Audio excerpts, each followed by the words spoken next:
Crisis Core has always been one of my favourite games on the PSP. It is an absolute crime that for all of these years, this ancient handheld console has been the only way to experience Final Fantasy VII's must-play prequel. The timing for Crisis Core Reunion couldn't be more perfect though, as the release of FF7 Rebirth is just around the corner. We hope. I know there are some people out there who didn't get a chance to experience this one back in the day, so if you're one of those people and a fan of FF7, playing Reunion should be a no-brainer. This remaster irons out a lot of the kinks of the original, and it is the best way to play the game. Before we get into it, if you liked this review, it would help me out a lot if you hit that like button and sub for more Final Fantasy and JRPG content coming soon. Also, let me know what you thought about Final Fantasy VII Crisis Core Reunion. Alright, let's get into it.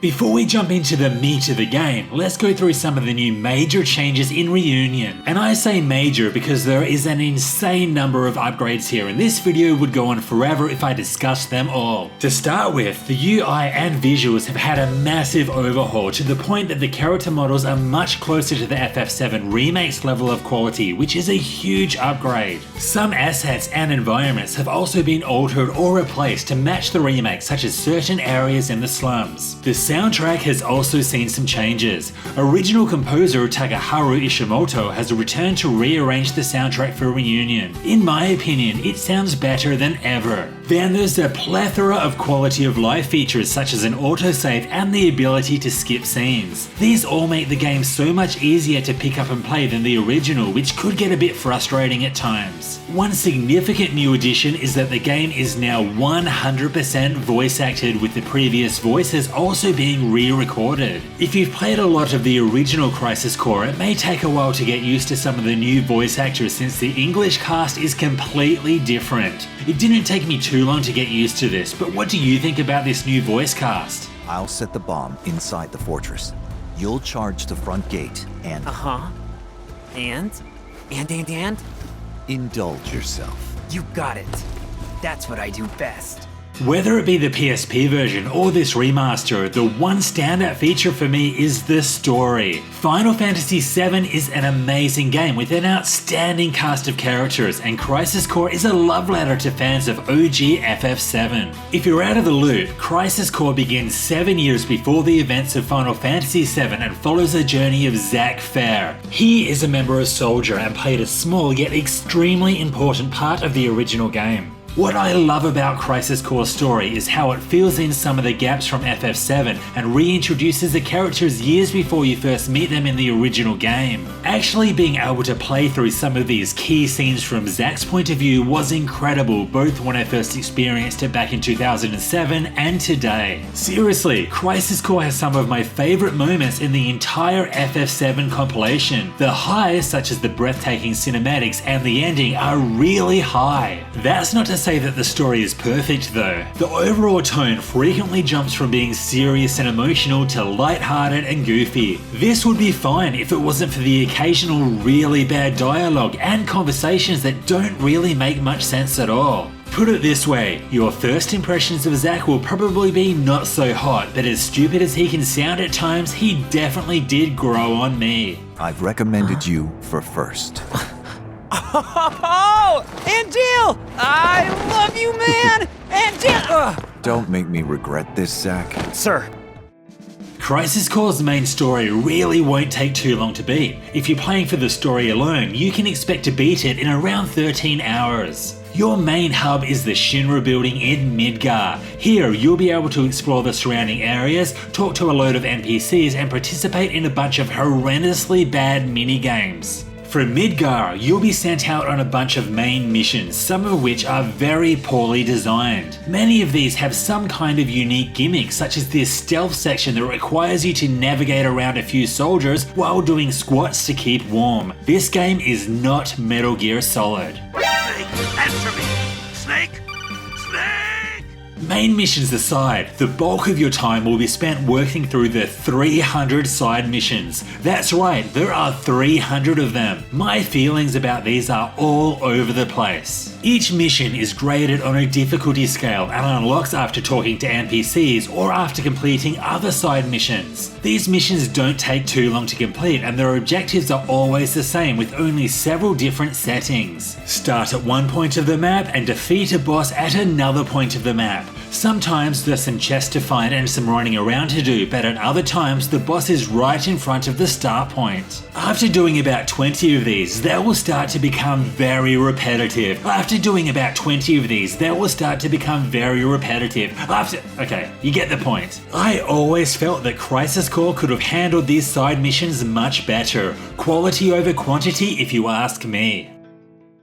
Activating combat mode. At its core, Reunion's action combat is the same as the original, but with many subtle changes that result in a massive overall improvement. Zacky Boy can run around the battlefield attacking, dodging and blocking. This time around, the combat animations are more fluid, making combos and evasive maneuvers feel a lot better. You can also set 6 materia to use in combat, and the magic or command materia can be unleashed instantly given that you have enough NP or AP. This can be done through pressing the respective button combinations, which is a huge improvement over having to stop attacking to scroll through each move manually. To give it some kind of comparison, Crisis Core's combat is a lot simpler than FF7 remakes, but it is still a lot of fun. So far, everything I've said has been pretty stock standard when it comes to action RPGs. Crisis Core's unique combat mechanic, however, is the DMW, or Don't Murder Wedge.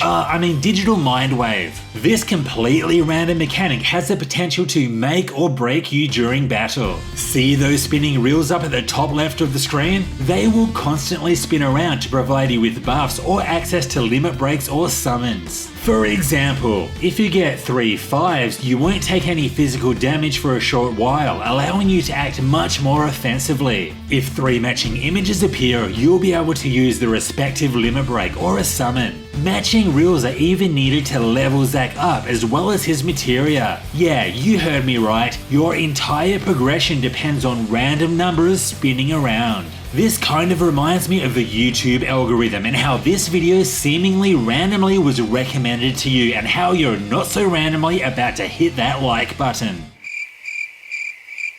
These reels don't just spin on their own, however. Oh no, they will automatically consume SP, which is Crisis Core's most useless feature since you always have way too much of it. I never even needed to think twice about its management, and I seriously do not see the point of SP spinning those reels. From the sounds of it, I can understand why you might be put off by the thought of random mechanics making such an impact on everything. I hear ya. I did not like how it impacts your leveling, but I really didn't mind its existence in battle, especially since it is way less intrusive than in the original Crisis Core. The battles used to stop frequently when the reels were matching, with limit breaks unleashing automatically. At least now it minds its own business at the top left of the screen and allows you to use your stocked limit breaks whenever you want. Overall, the combat is a lot of fun and certainly a huge improvement over the original Crisis Core, even if I'm still in two minds about the DMW system.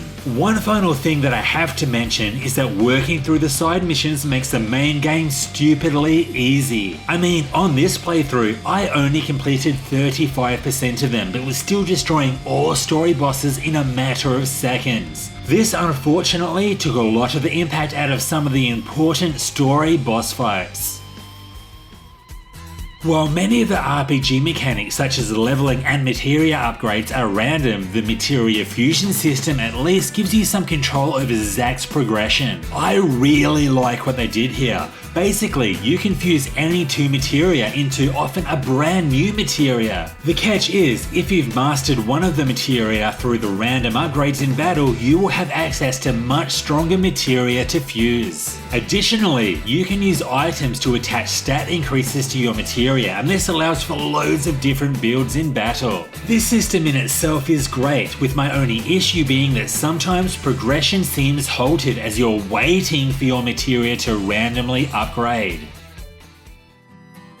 I said this back in 2007 and I'll say it again. Crisis Core is one of my favorite prequels ever. Even though this game is far from perfect, I feel that it complements the OG FF7 storyline very well. Crisis Core Reunion does everything a remaster should. Let's face it, the PSP version was horribly dated, but Reunion has given it the perfect facelift that it deserves. And this just makes experiencing Zack's story so much more enjoyable. There are a lot of great moments here, and seeing my favorite characters again from Final Fantasy VII was awesome, even if there is some very questionable writing and dialogue throughout. The combat has also seen significant improvements. It's fast, fun, and feels much better than it ever did in the past. And even though the DMW system is less intrusive, I still found the randomness in leveling up a pain in the ass. However, the shining light to the leveling mechanics is the materia fusion system, which can add a lot of variety in battle. Fusing your materia will be especially important if you're going to take on the 300 side missions,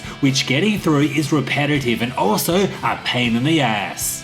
Whether you've played Crisis Core in the past or not, if you're an FF7 fan, Reunion comes highly recommended, especially since FF7 Rebirth should be releasing within the next year. What did you think of FF7 Crisis Core Reunion? Let me know in the comments below. This was Hellfire RPGs, thanks for watching. If you liked this video, hit like and sub for more RPG content coming soon. See you next time.